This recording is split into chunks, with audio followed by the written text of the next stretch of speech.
Here's the truth about parenting. Most of us have no clue what we're doing, but we are experts at making stuff up as we go. So if you ever feel like you suck at raising those little humans, welcome to the club. Every week, I'm talking to some of the most raw, hysterical, and fearless kid raisers I know. Because the truth is, we're all just winging it. Welcome to Parenting on the Fly. Michelle Akin is a professional certified coach in private practice, as well as a program leader in the Accomplishment Coaching Life Coach and Leadership Training Program. With a background in video production, improv and sketch comedy, and music, she works primarily with clients in creative industries. She is also a new mom with a gorgeous baby girl and plans for more on the way. Michelle, thank you so much for being here with me today. Thanks for having me. I'm so excited to talk to you because I have admired you from afar so much so that I made it a point to beeline my way to you a few years ago across a empty room. That's right. That's right. So we met at Marie Forleo's, what was that event? Yes, Rich, Happy, and Hot Live event. I got there hella early, like super early, and there was nobody there, but I saw you and I recognized you from your awesome YouTube channel, as well as doing stuff with Marie. And I was like, I need to meet her. Like, I didn't know why, but I just said, I need to have a convo with Miss Michelle. And you were so sweet and you were so lovely. And we had kept in touch ever since. And that was like, I don't know, 6 years ago or something. I forgot that that's how we met. Really?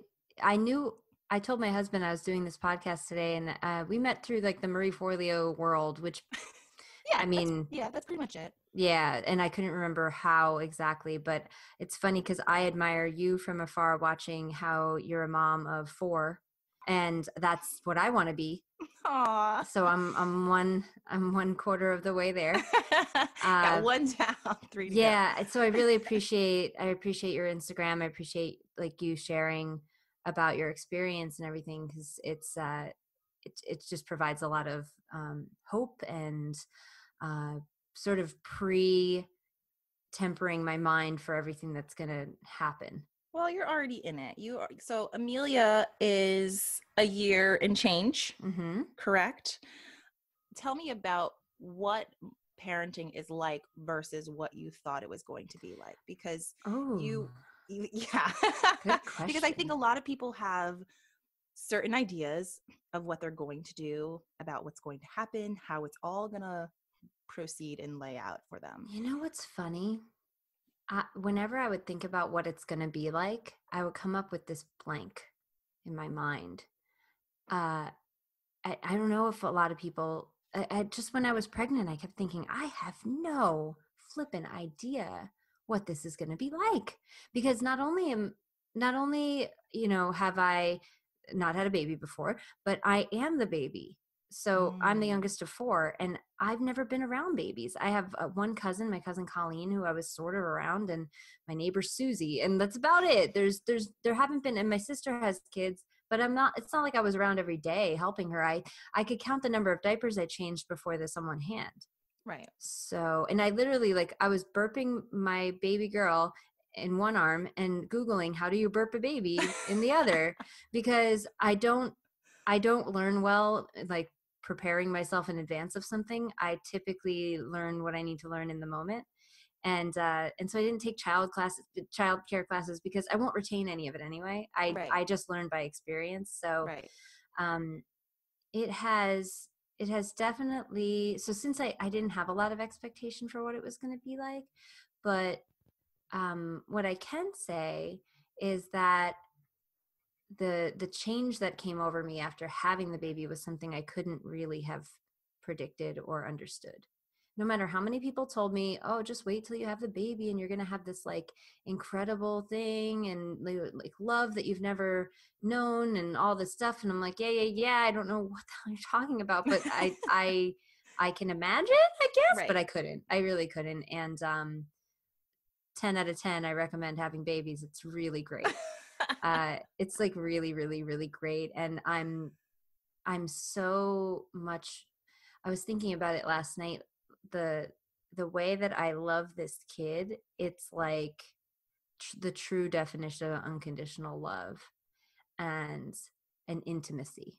Mm-hmm. And I think we connect intimacy with sex, but then we have this kid and it's just this different sort of intimacy than I've ever really experienced. And like, you know, they're sucking on your body and they're sticking their fingers in your mouth and you're cool with it. And like, it's not gross.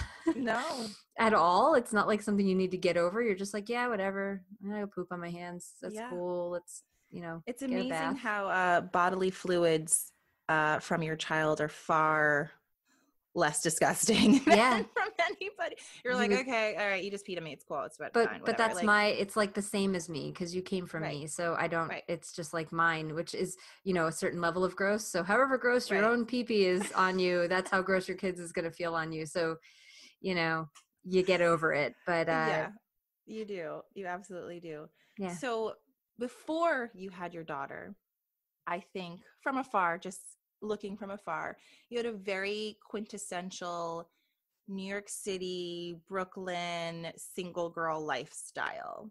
Mm-hmm. In terms of you had 2 dogs and you had your apartment and you were working constantly on different projects. You were in a band. Mm-hmm.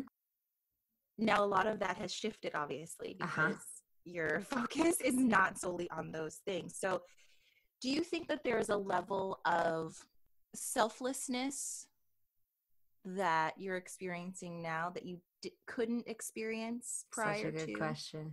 Yes.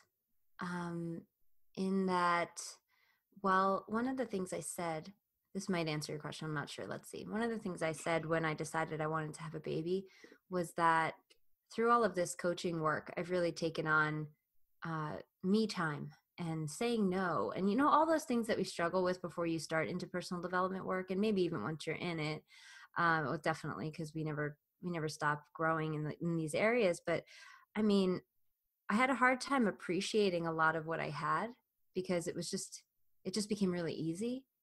Mm-hmm. You know, it became easy to have a bubble bath whenever I feel like it and to go out and do whatever I want whenever I want. And my husband and I both sort of got to a point where we were like, all right, this is getting boring. Yeah. And it's fun. And there's certain parts of it that I certainly miss. But it's almost like now all of that stuff it's like I stopped eating bread and sugar also. So recently, to lose the baby weight, which worked. And now when I get jot to this down for our listeners, taking out sugar and carbs works. You will immediately lose all of your baby because I ate bagels like it was my job when I was pregnant. It was ridiculous, and ice cream, and it was ridiculous. I ate stuff I never ate regularly, but now when I eat sugar or bread, which is very, very sporadically, it's so much more enjoyable, and I save it for the good stuff. I don't have any crap bread. I have like good stuff if I'm going to eat it.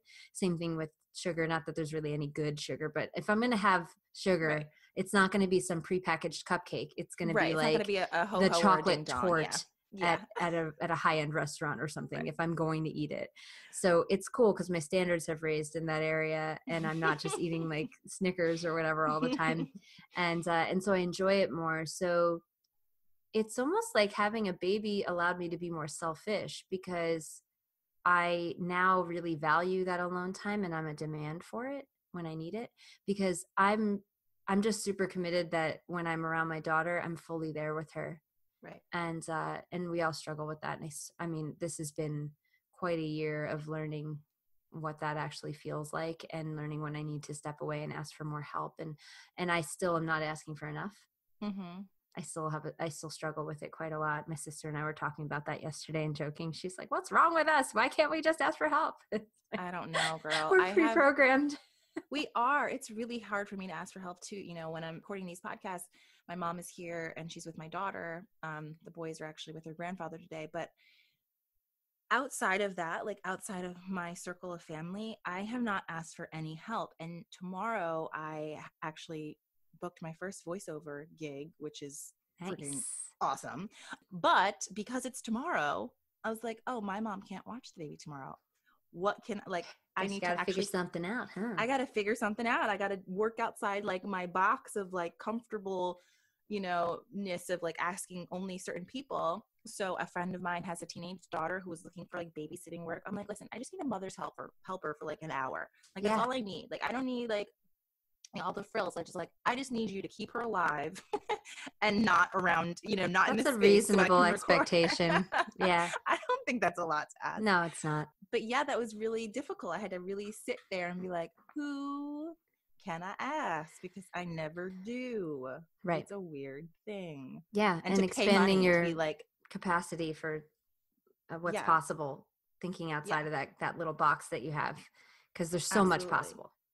So much. And that brings me to so much possibility. One of the things I love so much about you is that there's so many people that are really good at one thing and they fucking kill it at that one thing. And that's awesome. But there are also so many people like yourself who are able to just move within spaces and genres and jobs and do it all really good. Like do it all really, really good. Like I remember this now. When I first met you, and I don't know if you remember this, but I sat down with you, and one of the reasons why you drew me in was because you sang an Anna Nalick song, and I was like, I fucking love Anna Nalick. I used to work for her, like, and I heard you sing, and it was so beautiful, and I was like, this girl is so talented. I was like, she can sing. She does these awesome like music videos in her living room. She does all this videography and photography, and I'm like, and she's funny as hell. I'm like, what? Amazing. So my question is, have you had to focus in on one or two specific things now that you have your daughter? Yes. I know your coaching is a huge part of your life. So tell me what that process is like. Well, first of all, it's probably a good thing because I tend to overextend and take on too many things all at the same time, and having a baby sort of squashed that. So I can't anymore. It's impossible. Right. It's physically impossible. And I need to be really intentional about what I spend my free time on now, which I used to not be able to do. I used to just I've done a lot of things well, but I've been pretty scattered. And even hearing you say it, there's a little voice in my head that's like, you fooled her. Because I don't own any of it. And I've worked on that a lot over the years. So I've come a long way in my ability to own my great, so to speak. And at the same time, I think I wouldn't say everything, but there's a lot of stuff I've done that I just think is garbage and other people love. And I'm like, all right, well, all right, sure. And it's not false modesty. It's like a lack of self-confidence, even though I'm talented. I don't really own everything. So it's funny to hear it reflected back at me. Have you had to hone in on what you really are talented and where your real strengths lie now? Which is a blessing because I'm really clear that I need to get back into music. And when I was pregnant, based on my diet and my physical condition, I couldn't sing. Singing became hard because I wasn't doing cardio, which cardio really helps your singing, like crazy amounts, crazy. Like the best my voice has ever sounded is when I was going to a personal trainer 3 times a week. It's so much easier to sing. My range increases, more practice when I was in the band. Yeah, I was practicing more and I was finding my own voice versus doing imitations of people. And then I got pregnant and we needed more money and all this stuff. And I sold my keyboard because it was a quick $700 and we just needed cash quickly. Right. And so but my daughter loves music so much. I was going to ask you that. I was going to ask you if you sing to her. Man, I sing to her every day. I sing her 90s songs in the morning. I'll be like, all right, so check this one out. This is Ace of Base.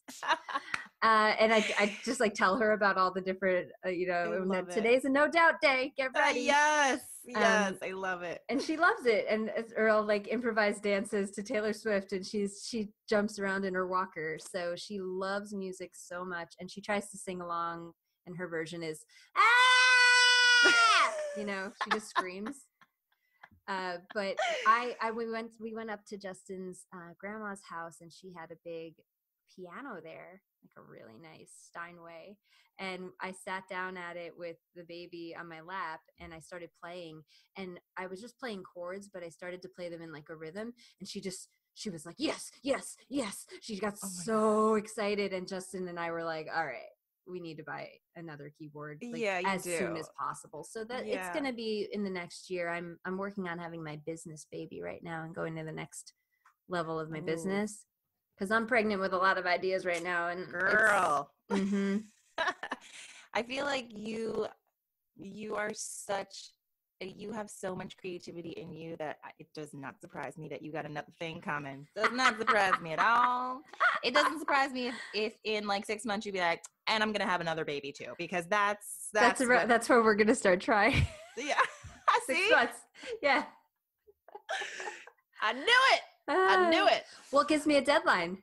I need to have my business into a certain level before we get pregnant again. And and I had a goal to get back to my pre-pregnancy weight before we even start talking about having another baby, which I've now done. Actually, I have 2 pounds left, but it's like it's happening. It's whatever. That's like the water you're drinking right now. It's fine. Yes, exactly. So I'm basically there. I fit into one of my old dresses 2 weekends ago. Mm-hmm. How good does that freaking feel? How good? It's ridiculous. It's so great because I really I was breastfeeding, so I was not interested in dieting, and my doula was like, don't diet. I was like, twist my arm, why don't you? Yeah.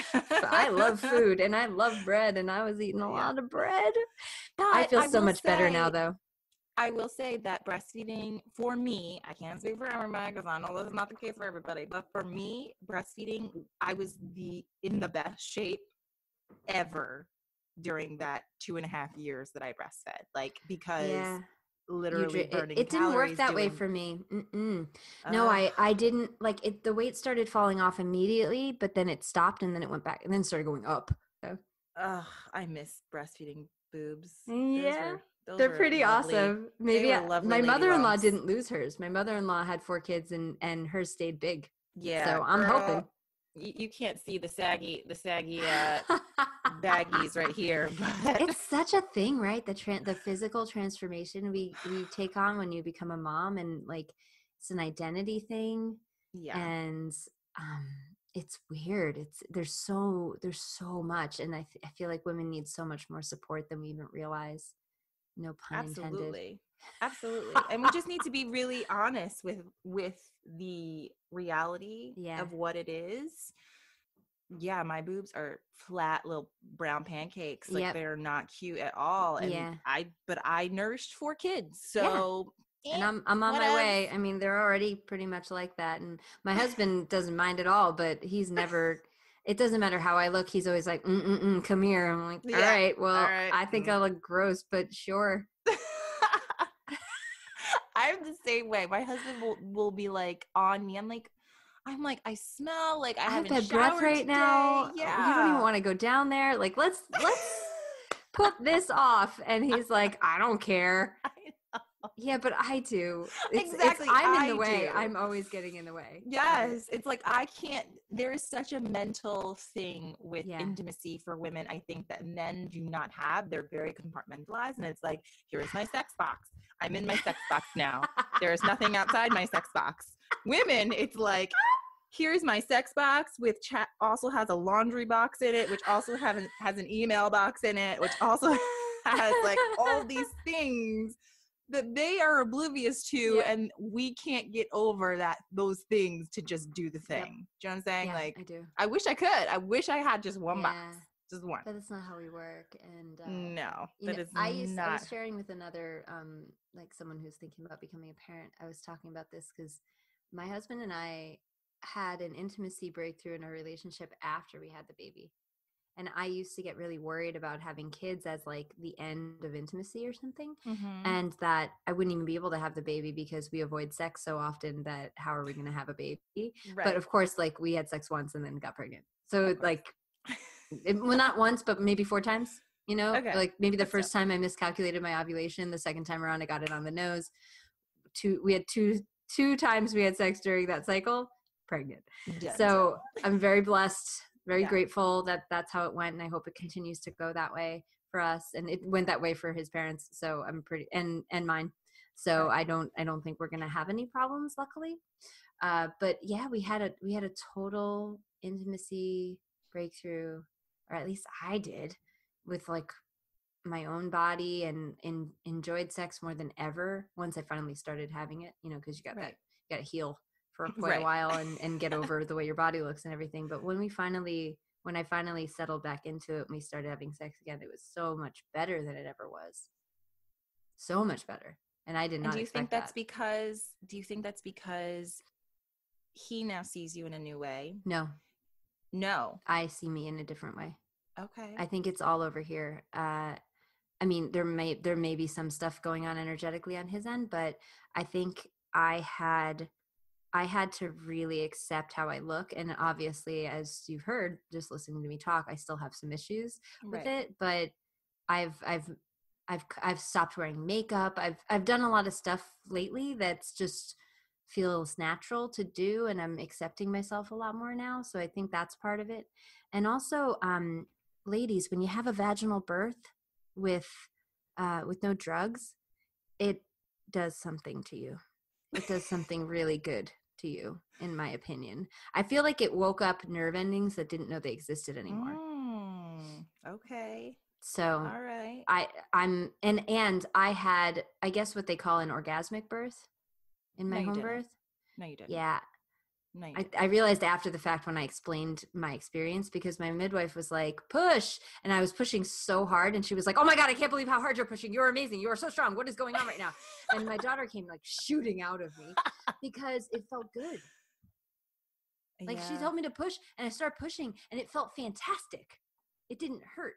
Because the level of endorphins that were running through me was astronomical, and I had no drugs in me whatsoever. So I felt everything, but it just felt, it felt like, you know, when your back is, you haven't had your back scratched in a while and someone just starts to scratch it and you're like, oh, yes. That's how the birth experience was for me. The pushing part. Oh my God. That's how it felt. That's so amazing. Yeah. Not kidding. That's so amazing. I've had 4 children and I've never felt that, but I definitely have felt a very strong energy push. I don't know how else to explain it, because especially with my last 2 who were both home births as well, I didn't push.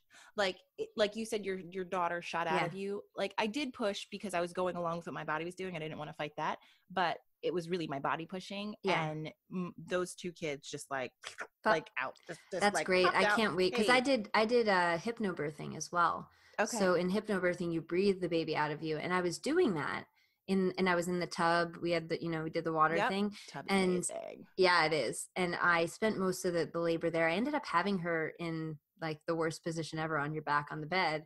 But that was because we got me up there just to change position and like stretch and do different things. And then I was tired and I didn't want to move. Like, can we get back in the water? I was like, let's just get this thing out of me. I want to meet my baby. I honestly, my labor was 11 and a half hours and I would have let it go on longer and I might have been able to, but I was so impatient to meet her. I just was impatient. And my midwife's like, it's totally fine. And you're doing a great job with the hypnobirthing and breathing the baby down and she's moving and it's all good. But if you wanted to do something to move it along, we could. And it's totally up to me. She's like, no pressure and everything. And I was like, yes, do them, do the things, whatever you need to. Yes, let's do that. Cause I was doing really well mentally. Right. And I felt like I was starting to reach my mental limit for what I could be with. And so, and I also just, again, I was just impatient. You're tired. I was impatient, tired. Yep. You want to, it's such a weird thing to, if you think about it, grow another human being inside of you. First thing. Second thing. Just that in and of itself. Weird. Grow another human being inside of you. Develop an unquestionable love for that thing inside of you, though you have never laid eyes on it. Yeah. And then when that baby finally comes out, you're like, you're everything I knew you were. Like it's such a, like, you know, this person, even though you don't know them, but because they're not even like fully formed, like everything they're going to be yet, but they're so like familiar and you know them and they know you. And it's such an awesome, awesome thing. I don't want to have any more children, but I do often reflect on just that connection that you're able to have with your crazy.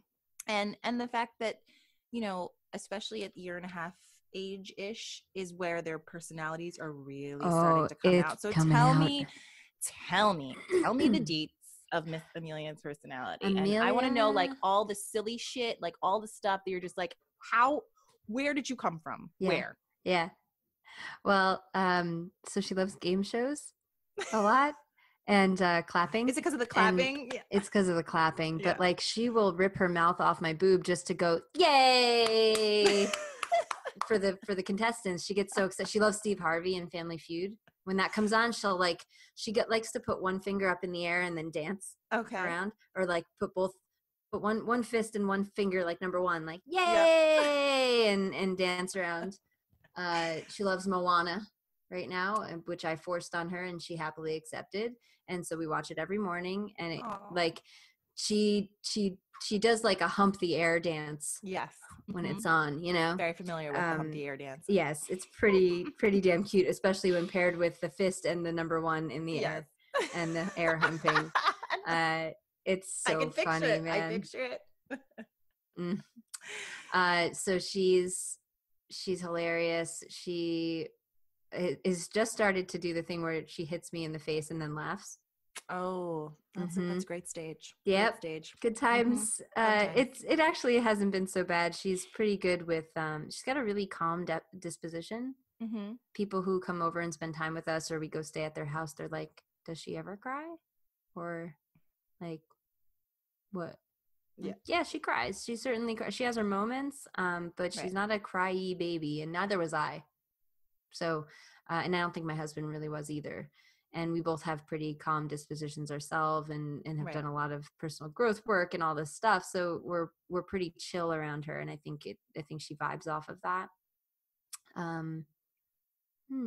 What else? She just started walking on her walker like a few days ago, and she's so proud of herself that Justin, I wasn't home, but Justin said that she was walking across the room and getting so excited that she was walking across the room that she was laughing hysterically and almost falling down because she was so happy that she can walk across the room. That's so adorable. That toddler, like, just learning to walk stage is adorable. However, I love babies that don't move, because it's the best, right? Put a baby down and be like, I'll be right back in 5. And you know that baby's going to be there when you get back. That is awesome, because my daughter is now 2.5, and I feel like I need a bell on her or something. Like, I need some sort of device so I can hear her and know where she is, because she is off. Like, I can't turn around for more than 2 seconds. Oh, totally. And I'm like, where she's We're outside. Already having that, and she doesn't even walk. She army crawls. Lord. She's an army crawler, and she can get really far really fast. She's not interested in regular crawling. She's already starting to walk, so she's never going to crawl. She just does this, like, on her, on her elbows thing. Yep. And she'll this morning, what I do in the morning, she sleeps in our bed, and so I'll wake up before her, and she'll stay there, and I'll just set up I have the little camera monitor, and I'll just set it up so it's pointed at the bed, and then go out in the living room or the kitchen and start my coffee and start all my stuff. And I watch her. And today I sat down at the desk that's in our kitchen living room area, and I started doing some work, and I have the monitor right there, and all of a sudden I look over and she's gone, which has been happening lately because she woke up. But my bed is not high, it's on the floor, so, and it's only like a few inches off the ground, so she's fine. She actually does this thing where she gets off of it, she puts her arms out and wiggles her body down so she can get off the bed. Yes. But they're repaving the street outside the parking lot, like I said, so she was watching them, and I realized she wasn't there, but her legs were, because she was standing up at the window like this, looking, watching them. And I walk in, and she points out at the window and goes, Mom, there's people out here doing stuff. And she's hitting the window and screaming to try and get their attention. Which is so funny at the age that she is. If she was a little older, it would be like par for the course, but she's so little that it's really extra cute. Yeah, that age is when they can't talk yet. It's really cute. I mean, when they can talk, it's cute too, because they say some funny shit. I can't wait. And I'm sure your daughter will, because both of her parents are comedians. Yep. Both of her parents are, just silly people. Yep. And her granny is quite funny as well. So we have, I mean, where did Justin get it from? Right. That's true. Both of his parents are hilarious. So she's going to be a really funny, she already is funny. She's already funny. Obviously, if you know about the show and, me starting this podcast, my whole idea behind it was that after taking improv classes at UCB and other places and really delving into this world, I realized how entwined these two things are, parenting and improv, which is a weird combination if maybe just on the surface, but when you dig deeper, you think about, being open and listening and collaborating and all the things you have to do in improv and saying yes when you have no clue what could happen. So what are some things that you have said yes to as a mom now or as a parent that you were like, I'm not sure how this is going to fly, but oh my God, we'll make it work somehow. So many things. I mean, I have a good example just in the last few days. The CEO of Accomplishment Coaching called me up on Friday night. I was telling you this, and said, could you come to Chicago and lead the program tomorrow or tonight? And I just said yes immediately. And he didn't expect me to. He's like, of all the responses to what I just asked you, that was not the thing I expected to hear. And it's really because of the coach training and also improv, which coaching and improv are also the same. Yeah. Because a coaching call with a client is just like an improv scene. You have to show up, you have to trust your partner, you have to be in the moment. You can't pre-plan what you're going to say. You're not, you don't have all the answers. It's not your agenda in the scene. It's like a co-created agenda as you go. So it's the same. And I just knew Justin would be on board or very close to on board with Chicago, even if it's last minute. And I had to miss my niece's first birthday, but I also knew that I can't live my life trying to avoid the reactions of my family or trying to just please them and just whatever. I actually trusted my family enough to be okay with it and to know that we'll get together next weekend. Right. I will see you again. Yeah. And so there was a lot there. There was a lot, and it didn't take that much to get my husband on board either. He mostly was just like, "Are you getting paid?" Yes. Is there a check at the end of this? Fantastic. Great. Okay, and everything's covered? Yes. Right. Okay. Yeah. Let's go to Chicago. Bye. I'll take care of the baby. And my mother-in-law is here to take care of the baby. Another thing too, we have in Accomplishment Coaching, we have a leader retreat, which sounds like a vacation, but it isn't. Okay. Where we all the leaders of the company across the nation come together to work on the next year of our company together for 3 days. And it's very intense, very rigorous work. And it's usually in San Diego, and it was last year. And as a nursing mom who just had a baby, I had a very hard time wrapping my head around going there alone. And so Justin and my mother-in-law were going to come with me.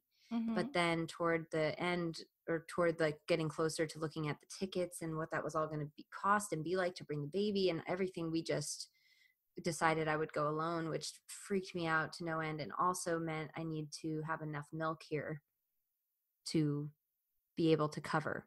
And I was going to be gone for 6 or 7 days. So you were like a pumping factory. I was, but I wasn't for a while. I avoided it completely. And I was just magical thinking that I'd be able to get it done until one day pump out 80 ounces all in one somehow.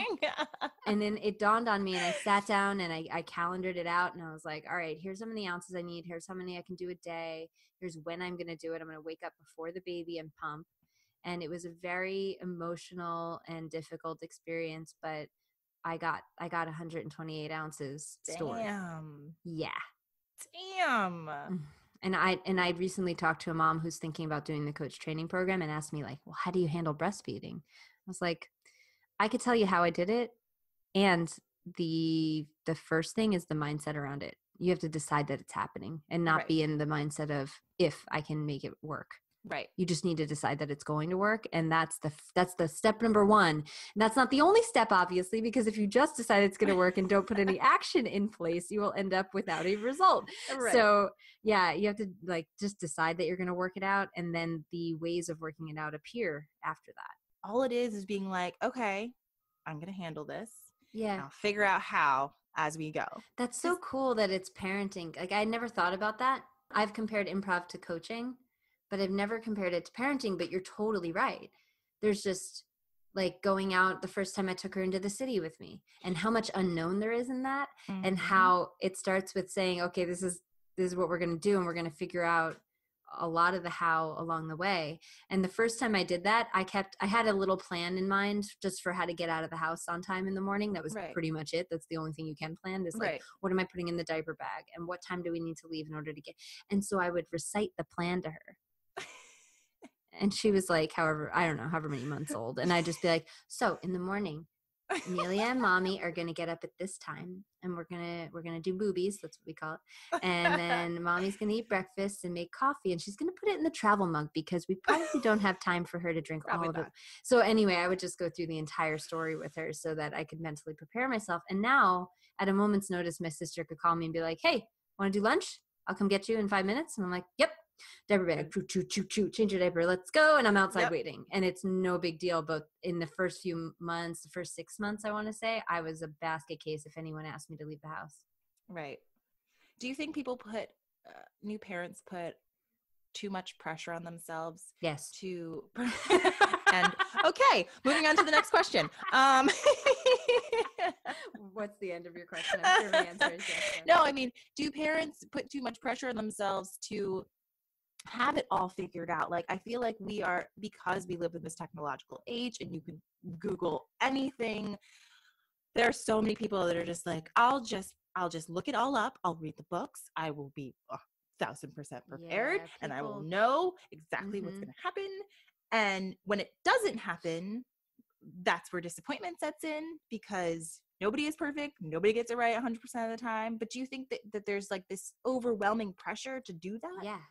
It's super overwhelming, and I'm not a planner, which is a really funny thing to say as a coach. But I'm not. It's